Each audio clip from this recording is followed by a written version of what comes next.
Hello बच्चों, आज हम लोग कोऑर्डिनेशन कंपाउंड के नामक्लेचर के बारे में पढ़ेंगे। IUPAC names of coordination compound बहुत सिंपल है। इसमें आपको कुछ लिखना नहीं है, सिर्फ आपको रूल मालूम होने चाहिए। उस बेस पर आप किसी भी कोऑर्डिनेशन कंपाउंड का आईयूपीएसी नेम लिख सकते हैं। आईयूपीएसी नेम लिखने के लिए हमें रूल्स सिर्फ हमको ध्यान में रखने होते हैं। सीधे कंपाउंड दिया होगा, इसका आईयूपीएसी नेम आपको लिखना होगा। ये कभी कभी 3 नाम दे दिए, 3 नंबर का आपके एग्जाम में आता है, या 2 नाम दे दिए, 2 नंबर का आपके एग्जाम में जो है पूछा जाता है। अगर हमको रूल मालूम है तो सिर्फ नाम लिखना है, हमको रूल नहीं लिखने हैं एग्जाम में। तो आओ स्टार्ट करते हैं नोमेनक्लेचर ऑफ कोऑर्डिनेशन कंपाउंड। जब हम when we are writing the IUPAC name of organic compound, inorganic compound, coordination compound, we follow some rules as follow. Rule number 1 है, rule number 1, जैसे ये आपने सब कोऑर्डिनेशन कंपाउंड्स हैं, इनमें आपका ligand NH3, CO central metal atom, counter ion के रूप में देखिए यहाँ पर ब्रैकेट के बाहर यहाँ K2 है, यहाँ K3 है, यहाँ Cl2 Cl3। सबसे पहले हमको क्या लिखना है? First we write name of cation. जो भी कैटायन है, चाहे कैटायन जो भी होगा, ये ब्रैकेट के पहले लिखा होगा। जैसे K3 है, K4 लिखा होगा, K3 लिखा होगा, Na2 लिखा होगा, Fe2 लिखा होगा, Fe3 लिखा होगा। ये ब्रैकेट के बाहर अगर पहले कोई भी एलिमेंट लिखा है तो वो आपका कैटायन के रूप में ही होगा। तो सबसे पहले हम इसका नाम लिखते हैं। Cation must always be write first. पहला रूल, कैटायन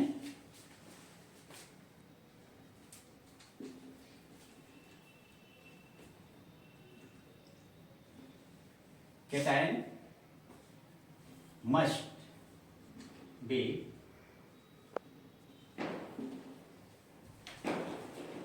written first। एक रूल हो गया। हमको सबसे पहले कैटायन का नाम लिखना है। कैटायन हमेशा ब्रैकेट के पहले लिखा होगा, काउंटर आयन के रूप में होगा, उसका नाम हमको पहले लिखना है। यहाँ पर एक चीज और ध्यान देंगे, जैसे K2 है, K3 है, तो हमको डाई पोटेशियम नहीं लिखना है, ट्राई पोटेशियम नहीं लिखना, केवल पोटेशियम लिखना है। चाहे K3 लिखा हो, K2 लिखा हो, K4 लिखा हो, Na2 लिखा हो तो सिर्फ सोडियम लिखा जाएगा, Ca+3 लिखा हो, Ca3 लिखा है तो केवल कैल्शियम लिखा जाएगा। ओके। दूसरे नंबर पर हम आते हैं लिगेंड पे। Ligands are written in alphabetical order. इसके लिखने के बाद हम लिगेंड को अल्फाबेटिकल ऑर्डर में लिखते हैं। Ligand are written in alphabetical order and followed by names of central atom. यानी कि इसके बाद सेंट्रल एटम, पहले दूसरे नंबर पे ligands are written in alphabetical order. Alphabetical order समझते हो? जिसका नाम अल्फाबेटिकल पहले आएगा उसको पहले लिखेंगे, जिसका नाम बाद में आएगा उसको बाद में लिखेंगे। यहां पे इस चीज का हमको नहीं करना है कि यहां पर 2 एमीन है, 1 क्लोरीन है, या यहाँ 5 एमीन है, 1 क्लोरीन है, यहाँ 4 क्लोरीन, यहाँ 3 है। इसका ध्यान हमको नहीं रखना है कि उसके नंबर ज्यादा है तो उसको हम पहले लिख दें। हमको सिर्फ जैसे एमीन ए से स्टार्ट हो रहा है, क्लोरिडो सी से स्टार्ट हो रहा है, तो पहले ए वाले को हम प्रेफरेंस देंगे, उसके बाद क्लोरीन लिखेंगे। Ligands are written in alphabetical order followed by the name of central atom, यानी सेंट्रल एटम उसके बाद लिखेंगे, पहले हम लिगेंड से। तीसरा पॉइंट है इसी लिगेंड से डिफरेंस से related, if coordination sphere is anion, we put 8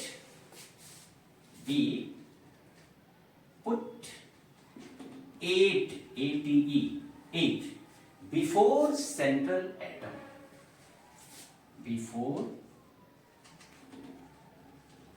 central atom या central metal atom,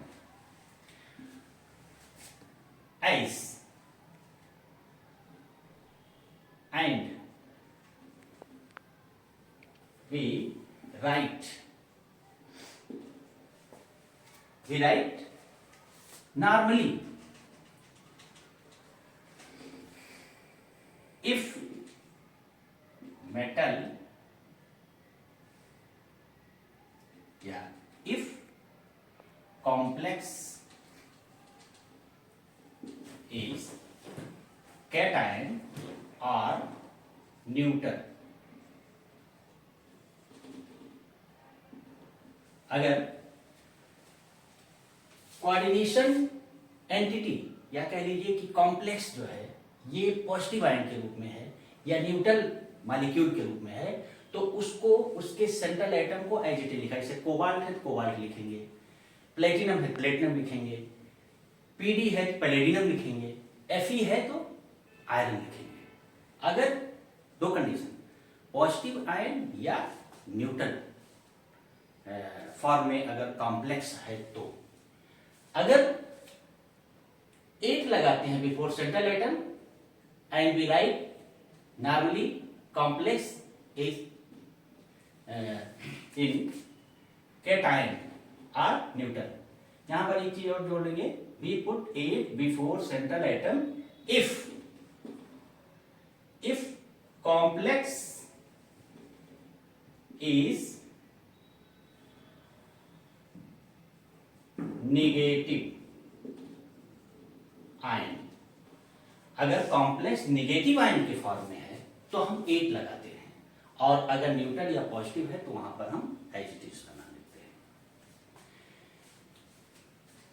fourth point है we use prefix di tri tetra, di tri tetra penta etcetera before ligand for individual number.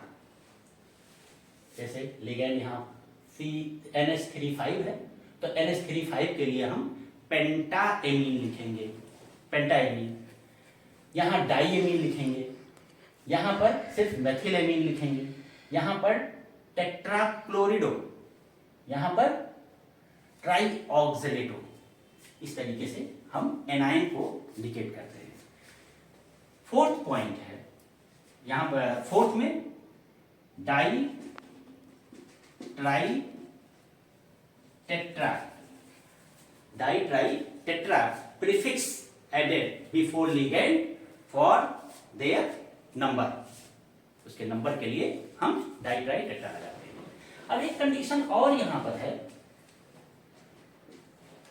If ligand already has any of these prefix, जैसे ईएन के लिए हम क्या लगाते हैं, ईएन का नाम क्या है,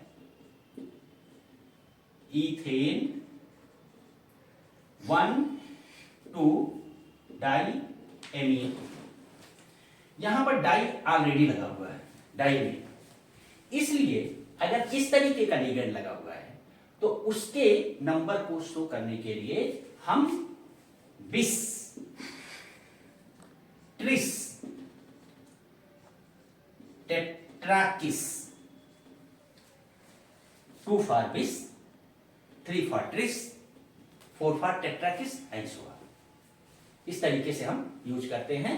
इससे पहले हम ऐसे ब्रैकेट में इसको कर देंगे, यहां पर हम मिला देंगे बिस, इथेन, डाइएमीन, अगर 2 ईएम है तो हम डाई ट्राई टेट्रा इंडिकेट करते हैं to show the number of लीगैंड।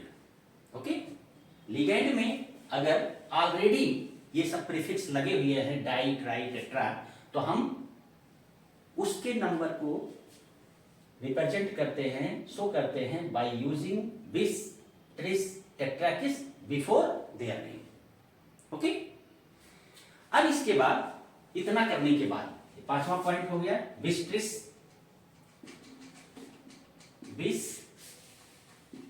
Tris tetrakis for पोलीडेंटेट लीगैंड।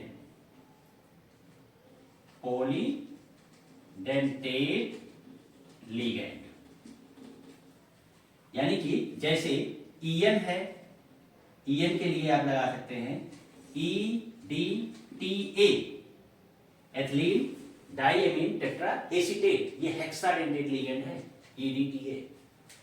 या ऑक्सलेट, ट्राई ऑक्सलेट या टेट्राऑक्सलेट या डाइऑक्सलेट, इन सब आपके पॉलीडेंटेट लिगेंड के लिए हम ये bis tris tetrakis before their name हम लिखते हैं।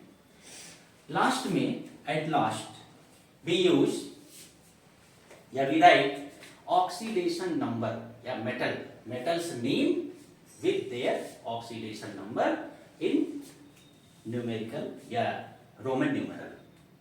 जैसे सबसे लास्ट में हम आयरन लिखेंगे, प्लेटिनम लिखेंगे, कोबाल्ट लिखेंगे और कोबाल्ट लिखेंगे। इस तरीके से सबसे लास्ट में हम लिखते हैं at last we write metal name followed by oxidation number in Roman numerals। Roman numeral के फॉर्म में हम ऑक्सीडेशन नंबर जैसे सेकेंड के लिए हम ऐसे इन ब्रैकेट लिख देते हैं। ओके, इतने रूल आपको ध्यान में रखने हैं। अब समराइज फॉर्म में बता देता हूं कि ये आपका कोऑर्डिनेशन कंपाउंड है। कोऑर्डिनेशन कंपाउंड में सबसे पहले हमको ये देखना है कि लिगैंड कौन सा है, काउंटर आयन कौन सा है, उसका सेंट्रल एटम कौन सा है। उसके बाद कैटायन का नाम हम सबसे पहले लिखेंगे, लिगैंड का नाम अल्फाबेटिकल ऑर्डर में कैटायन के बाद लिखा जाएगा। उसके बाद सेंट्रल एटम का नाम लिखा जाएगा, सेंट्रल एटम के नाम के बाद उसका ऑक्सीडेशन स्टेट मेंशन किया जाएगा। अगर इधर ये जैसे Cl3 Cl2 Cl ये है ब्रैकेट के बाहर निगेटिव आयन के रूप में, तो उसका भी नाम लास्ट में after mentioning Roman numeral we write Cl3 के लिए सिर्फ क्लोराइड लिखा जाएगा। याद रखिए, सिर्फ क्लोराइड लास्ट में लिखा जाएगा। 8 कब हम लगाते हैं, देखिए आपके एक चीज और जान लीजिए कि कोऑर्डिनेशन कंपाउंड में जो कॉम्प्लेक्स आयन होता है या जो कॉम्प्लेक्स एंटिटी होती है वो 3 फॉर्म में होती है। पहला कैटायनिक फॉर्म, सेकेंड है एनायनिक फॉर्म और थर्ड है न्यूट्रल फॉर्म। ये इसमें देखिए कैटायनिक फॉर्म में किसमें है, इसमें कैटायनिक फॉर्म में जैसे अगर हमने लिख दिया K2FeC2O4 का होल थ्राइस, ये इसको देखिए। यहां पे जब यहां कुछ ना लिखा हो, यहां पर काउंटर आयन पहले लगा हो और वो काउंटर आयन जो है पॉजिटिव मेटल के रूप में हो, तो ये देखिए जब आयनाइज होगा तो 2K प्लस और FeC2 C2O4 का होल थ्राइस, जब एक ये प्लस निकल गया तो यहां पर 2 माइनस आ जाएगा, यानी कि ये आपका एनायनिक फॉर्म में हो गया। इसमें कॉम्प्लेक्स आयन एनायनिक फॉर्म में है। कैटायनिक फॉर्म में हम देखते हैं किस में आएगा। जैसे कैटायनिक फॉर्म है जिसमें आएगा CONH3 का होल 6 Cl3। जब ये आयनाइज होगा तो एक कॉम्प्लेक्स आयन बनेगा CONH3 का होल 6, यहां पर ये 3 प्लस आएगा प्लस 3Cl माइनस। जब यहां पर कोई भी क्लोराइड लगा है, ब्रोमाइड लगा है, सल्फेट लगा है, नाइट्रेट लगा है यहां पे, तो जो आपकी कोऑर्डिनेशन एंटिटी होगी वो क्या होगी, किस फॉर्म में, या कॉम्प्लेक्स आयन जो होगा वो पॉजिटिव के रूप में होगा। यहां पर देखिए जैसे NiCO का होल 4, ये न्यूट्रल है, ना यहां कुछ लगा है ना यहां कुछ लगा है, ना इस पर कोई चार्ज है, तो ये न्यूट्रल के रूप में होगा। इसमें देखिए ये आपका एनायनिक फॉर्म में है, तो यहां पर Fe के लिए फीरेट लगेगा, फीरेट 8 लगा देंगे क्योंकि ये एनायनिक फॉर्म में है। यहां पर ये कैटायनिक फॉर्म में है तो ये CO के लिए ओनली कोबाल्ट लगेगा। यहां पे निकेल टेट्राकार्बोनिल, टेट्राकार्बोनिल निकेल 0, इसका ऑक्सीडेशन स्टेट इसमें 0 है। ओके, अब हम देखते हैं ये एग्जाम्पल जो यहां पर लिखे हुए हैं, इन एग्जाम्पल के थ्रू हम समझते हैं कि कैसे IUPAC नेम जो है इनका लिखा जाएगा। इस फार्मूले को देखते हुए ये देखो एग्जाम्पल लेते हैं। जैसे ये लिखा है CONH3 का होल 6 और Cl3। सबसे पहले इसको हम पहचानेंगे कि ये कंपाउंड में जो ये कॉम्प्लेक्स आयन है ये कैटायन के रूप में है कि एनायन के रूप में है। तो इसको हमने अभी आपको दिखाया था कि इसको आयनाइज करेंगे तो ये CONH3 का होल 6, ये एक आयन बनेगा प्लस 3Cl, इस पर माइनस है तो इस पर उतना ही प्लस हो जाएगा, ये कैटायनिक फॉर्म में है। एक चीजें क्लियर हो गई।